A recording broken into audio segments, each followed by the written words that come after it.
Hello student, आपका स्वागत है आपके अपने YouTube channel BSL study point में। आज के इस वीडियो में मैं क्लास 10th के हिंदी के एक ऐसे टॉपिक के बारे में बताने वाला हूं जिससे कि बोर्ड एग्जाम में इससे पूरे 6 नंबर के प्रश्न पूछे जाते हैं। तो स्टूडेंट, आज के इस वीडियो में हम लोग गद्यांश संदर्भ सहित व्याख्या कैसे करें इसके बारे में बताने वाला हूँ। तो दोस्तों, यह वीडियो लास्ट तक जरूर देखना। तो चलिए हम लोग स्टार्ट करते हैं। आइए सबसे पहले मैं आपको बता दूं कि बोर्ड एग्जाम में गद्यांश से कैसे प्रश्न पूछे जाते हैं। तो आइए मैं आपको बताता हूं कि बोर्ड एग्जाम में कैसे प्रश्न पूछता है। निम्नांकित गद्यांशों में से किसी एक गद्यांश के नीचे दिए गए प्रश्नों के उत्तर दीजिए। हम लोग को एक गद्यांश देखिए दिया गया है, इसी गद्यांश में से छांट कर हम लोग के गद्यांश का संदर्भ लिखना है। इसके रेखांकित अंश यानी कि जो अंडरलाइन किया गया है लाइन, इसकी व्याख्या हम लोग को करनी है और इसके साथ साथ इस पे एक प्रश्न पूछा गया है इस गद्यांश से, उसके हम लोग को सवाल के जवाब देना था। तो आइए दोस्तों, मैं आप लोगों को एक एग्जाम्पल के माध्यम से बताता हूँ कि बोर्ड एग्जाम में गद्यांश का संदर्भ सहित व्याख्या कैसे करेंगे। देखिए, तो मैंने एग्जाम्पल के लिए एक गद्यांश ले रखा है। देखिए, विश्वपात्रामित्र जीवन की एक औषध है। यहाँ पर विश्वपात्र से लेकर औषध है तक अंडरलाइन किया गया है। उसके बाद देखिए, हमें अपने मित्रों से यह आशा रखनी चाहिए कि वे उत्तम संकल्पों में हमें दृढ़ करेंगे, दोषों और त्रुटियों से हमें बचाएंगे, हमारे सत्य, पवित्रता और मर्यादा के प्रेम को पुष्ट करेंगे। जब हम कुमार्ग पर पैर रखेंगे तब वे हमें सचेत करेंगे, जब हम हतोत्साहित होंगे तब हमें उत्साहित करेंगे। सारांश यह है कि वे हमें उत्तमपूर्वक जीवन निर्वाह करने में हर तरह से सहायता देंगे। सच्ची मित्रता में उत्तम से उत्तम वैद्य की सी निपुणता है और परख होती है। अच्छी से अच्छी माता का सी धैर्य और कोमलता होती है। देखिए, मैंने ये जो गद्यांश आपको एग्जाम्पल के तौर पर समझाने के लिए यहाँ पर 2 जगह अंडरलाइन किया गया है। विश्वपात्र से लेकर एक औसत तक, और दूसरा किया गया है सच्ची मित्रता से लेकर कोमलता होती है। तो हम लोग सबसे पहले देखें प्रश्न कैसे पूछता है। इसमें सबसे पहला प्रश्न पूछता है, उपयुक्त गद्यांश का संदर्भ लिखना है। हमने जो ये गद्यांश पढ़ा है इसको किस चैप्टर से लिया गया है इसके बारे में हम लोग को बताना है, और उसके बाद दिया है रेखांकित अंशों की व्याख्या करनी है। उसके बाद यहाँ पे जितने भी अंडरलाइन किए गए हैं, सच्ची मित्रता से लेकर कोमलता होती है, और उसके बाद विश्वपात्र मित्र जीवन की एक औषध है। तो हम लोग सबसे पहले विश्वपात्र वाला करेंगे, और उसके बाद सेकेंड में हम लोग सच्ची मित्रता से लेकर कोमलता होती है तक का रेखांकित अंश की व्याख्या करेंगे। और देखिए अंतिम क्वेश्चन क्या पूछा है, उत्तम मित्र से क्या अपेक्षा रखनी चाहिए, और इसी गद्यांश के आधार पर हम लोग को इस तीसरे वाले प्रश्न का जवाब भी देना है। तो देखिए, सबसे पहला प्रश्न क्या है, उपयुक्त गद्यांश का संदर्भ लिखना है। तो हम लोग सबसे पहले इस गद्यांश का संदर्भ लिखते हैं। आइए मैं आपको बताता हूँ कैसे बोर्ड में हम लोग अपनी कॉपी लिखेंगे गद्यांश की। सबसे पहले हम लोग उत्तर लिखेंगे अपना। उत्तर के बाद हम लोग को प्रश्न नंबर 1 लिखना है।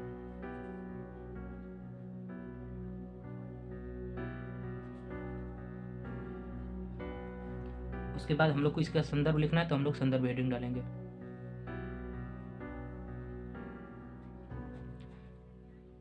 संदर्भ के अंतर्गत हम लोग को यह बताना होता है कि यह किस पाठ से लिया गया है और इसके लेखक कौन है। तो आइए मैं बताता हूँ कैसे हम लोग संदर्भ लिखेंगे।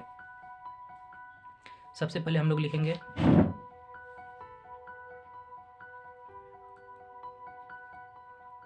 प्रस्तुत गद्यांश। मैं गद्यांश इसलिए बोल रहा हूँ क्योंकि यह प्रश्न गद्यांश से पूछा गया है। प्रस्तुत गद्यांश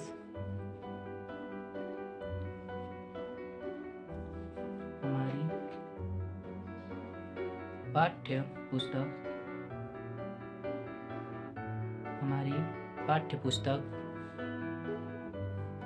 अब देखिए, यहाँ पर हम लोग को काली पेन का यूज करना पड़ेगा। प्रस्तुत गद्यांश हमारी पाठ्य पुस्तक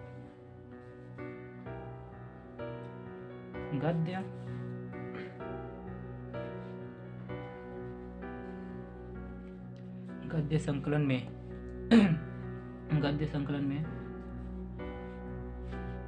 संकलित।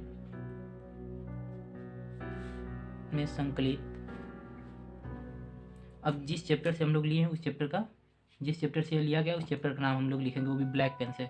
तो यह ममता चैप्टर नामक लिया गया है, ममता चैप्टर से, तो हम लिखेंगे ममता नामक निबंध से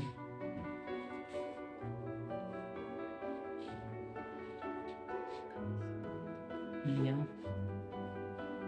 गया है। इसके लेखक, अब हमको लेखक को भी ब्लैक पेन से दिखाना होगा। इसके लेखक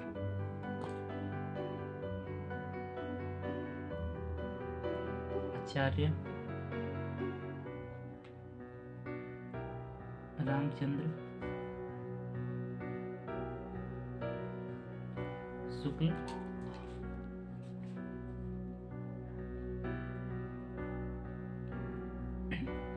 देखिए हमारा संदर्भ कंप्लीट हो गया। संदर्भ में हमने क्या लिखा? प्रस्तुत गद्यांश हमारी पाठ्य पुस्तक गद्य संकलन में संकलित ममता नामक निबंध से लिया गया है। इसके लेखक आचार्य रामचंद्र शुक्ल जी हैं। मैंने इसलिए जो यहाँ पे चैप्टर का नाम है उसको अंडरलाइन किया है, प्लस आचार्य रामचंद्र शुक्ल जो इसके लेखक है उसको इसलिए अंडरलाइन किया है क्योंकि आपकी पहचान इसी संदर्भ से होती है कि आप गद्यांश को समझ पा रहे हैं कि नहीं समझ पा रहे हैं कि यह किस चैप्टर से लिया गया और इसके लेखक कौन है। तो आप जब यह संदर्भ लिख लेंगे तो आपको यहाँ पर पूरे 2 नंबर मिल जाएंगे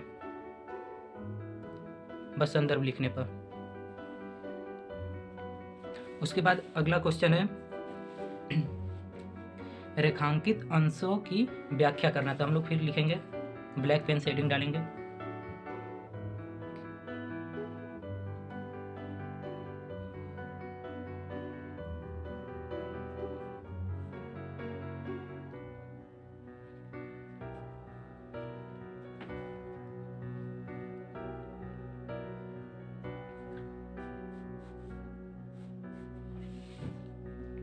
तो आइए देखिए रेखांकित अंश की व्याख्या हम लोग कैसे करते हैं। विश्वास पात्र मित्र जीवन की एक औषध है।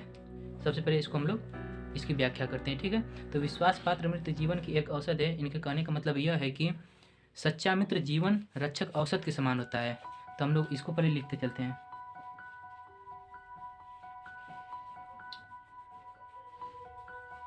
सच्चा मित्र जीवन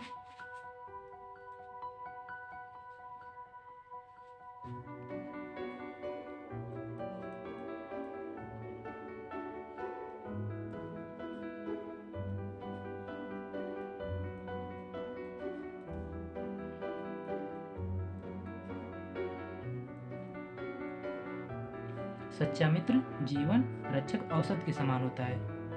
जिस प्रकार कोई उत्तम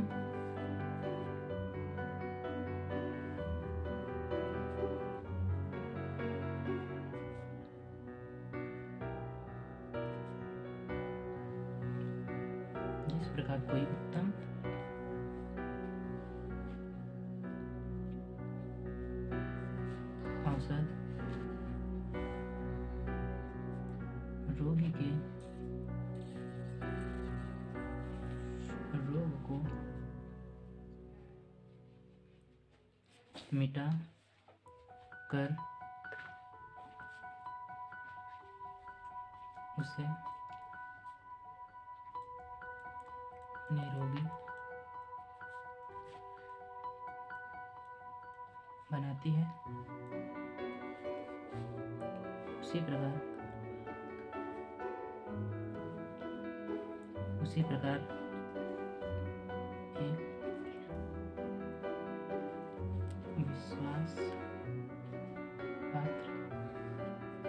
विश्वास पात्र मित्र विश्वास पात्र मित्र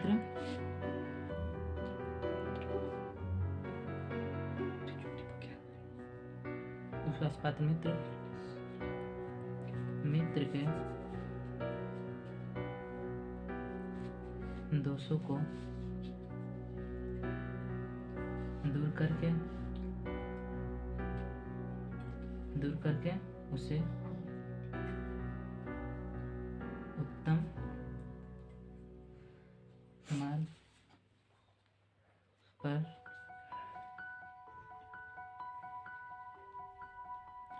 लाने के लिए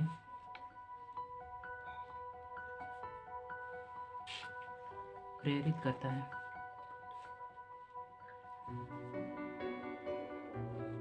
तो देखिए विश्वास पात्र मित्र जीवन की एक औषध है। इसका हम लोगों ने इस रेखांकित अंश की हम लोगों ने व्याख्या की कि सच्चा मित्र जीवन रक्षक औषध के समान होता है। जिस प्रकार कोई उत्तम औषध रोगी के रोग को मिटाकर उसे निरोगी बनाती है, उसी प्रकार एक विश्वासपात्र मित्र के दोषों को दूर करके उसे उत्तम मार्ग पर लाने के लिए प्रेरित करता है। अब जो भी आपसे जो भी इसका अर्थ निकलता है, आप उसे बनाकर रेखांकित अंश की व्याख्या उस हिसाब से आप लोग कर सकते हैं। उसके बाद हम लोग तीसरे प्रश्न पर चलते हैं। तो हम लोग का तीसरा प्रश्न है, उत्तम मित्र से क्या अपेक्षा रखनी चाहिए। अब हम लोग को अपनी राय देना है कि हम लोग का जो सबसे अच्छा मित्र हो वो कैसा हो, जो हम लोग के लिए हितकारी हो कि लाभदायक हो, इसके बारे में लिखना है। तो अब हम लोग हेडिंग डालेंगे,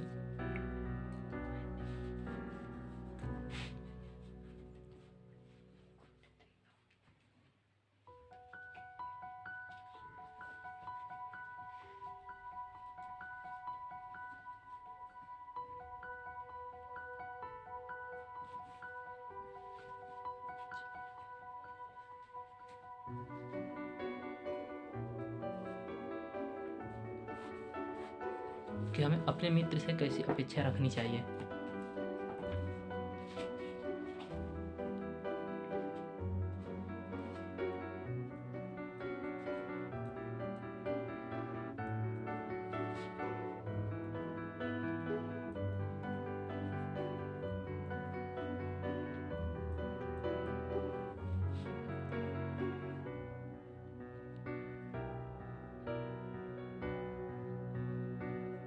सच्चा मित्र हमारे संकल्पों को दृढ़ रखता है,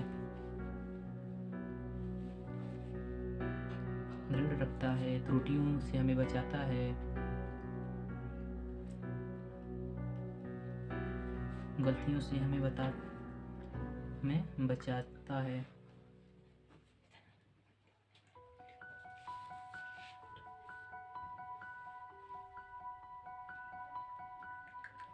हम लोग जब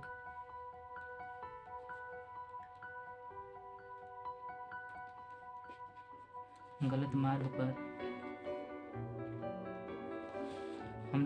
मार्ग पर पैर रख रहे हो तो वे हमें सचेत करें।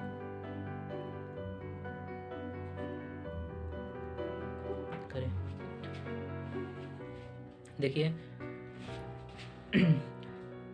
हमें अपने उत्तम मित्र से कैसी अपेक्षा रखनी चाहिए। तो मैं जैसी रखता हूँ वैसा मैंने लिखा है। सच्चा मित्र हमारे संकल्पों को दृढ़ बनाए। हम जो लोग संकल्प लेते हैं उसमें हम लोग का वो क्या करे, साथ दे, गलतियों से बचाए। हम लोग जब गलत मार्ग पर चलें तो हम लोग को क्या करें, गलत मार्ग से सही मार्ग पर लाने का काम करें। तो मैंने कैसे संदर्भ लिखे गद्यांश के उसके बारे में बताया, रेखांकित अंश की व्याख्या कैसे करें उसके बारे में बताया, फिर उत्तम मित्र से हमें किस प्रकार की अपेक्षा रखनी चाहिए, जैसा कि आपको मैंने इस वीडियो में बताया। तो आप देख सकते हैं।